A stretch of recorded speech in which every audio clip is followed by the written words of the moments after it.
your products. We have been in a community together for generations. I'm happy. You are organic. This is first-party certification. There, it's a direct connection between the two. This is recognized by IFOAM as valid. This is organic assurance. But it's not always that simple. We have also a wider system, and very often PGS, participatory systems, work like this, that you might have a group of farmers, and you have a consumer that's maybe not very close to the farmers all the time. So the consumer hears from all the farmers, we are organic. The consumer says, I'm not so sure. How can I know that you are organic? And they say, we follow our own organic standards. We work together. We follow a set of standards. And the consumer says, okay, I can look at your standards. I can visit your farm. And I can then speak on your behalf in the group and say, I have been to your farm. I have seen what you do. You follow a good set of standards. Yes, I'm happy that your system is organic. This is the next level, and this is like a participatory system. This still does not involve regulation or authorities. This can be done at community basis, and this kind of support is very well functioning, and it's working very well around the world. Third-party certification is what we usually talk about when farmers are very far away from consumers, and we have many blocks in between. You know, this all connects to what Raphael was saying. We have maybe some processing, we have packaging and labeling, we have a market. So we have all these different things. The consumer can no longer see the farmer. There's no longer a connection. So we call in a third party. There's the third party. The inspector will come and inspect the whole chain and check it against the organic standards and write a report. And once they've written the report, the certification body will evaluate that report and issue the certification. And then the consumer can look at the certification and say, yes, the product is organic. So these are steps. And we have to understand where we are in the development of our organic system, that these steps are the steps that we have to understand. Don't start with this system before you haven't looked at the simplest system that is applicable to the smaller community.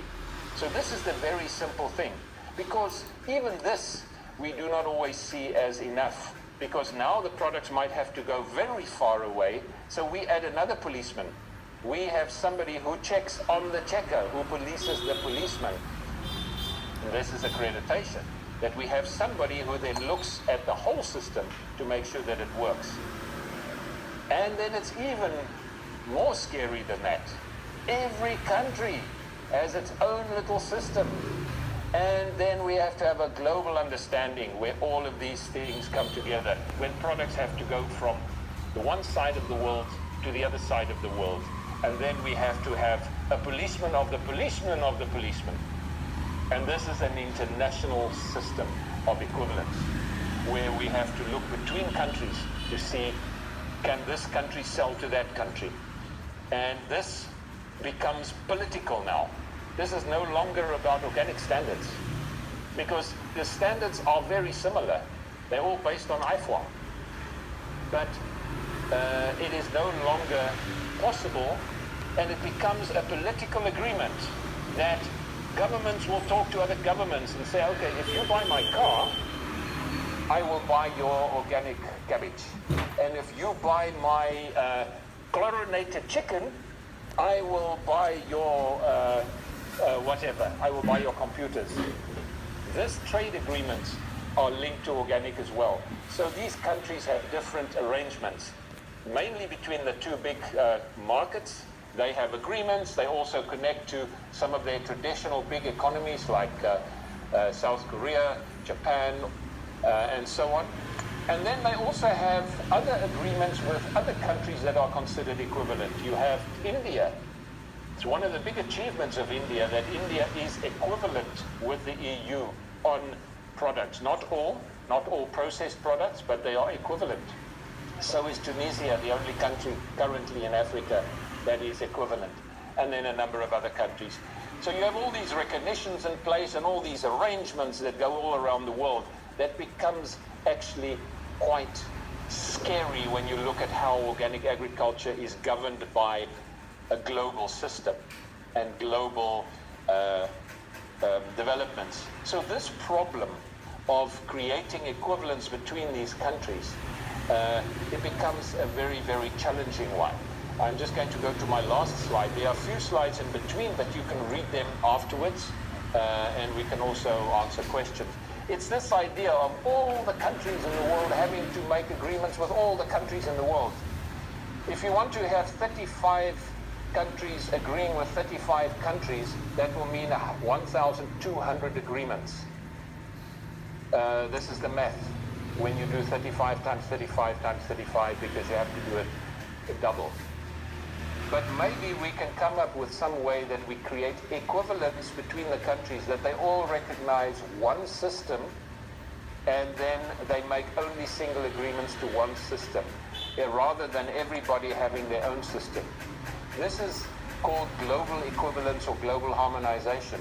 But at the moment, many countries are trying this, but they're doing it at country level or regional level.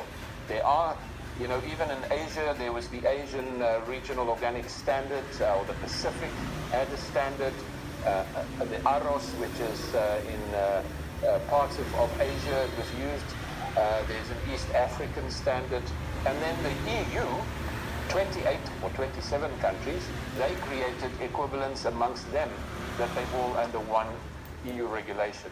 So all of this is part of the complexity of the problem of inspection, certification, standards, regulations. There we go, 25 minutes. I'm done. I'm going to stop there quickly. That is my first presentation. I have another presentation after this one, but maybe we can quickly, this is a very technical topic, it can become very deep.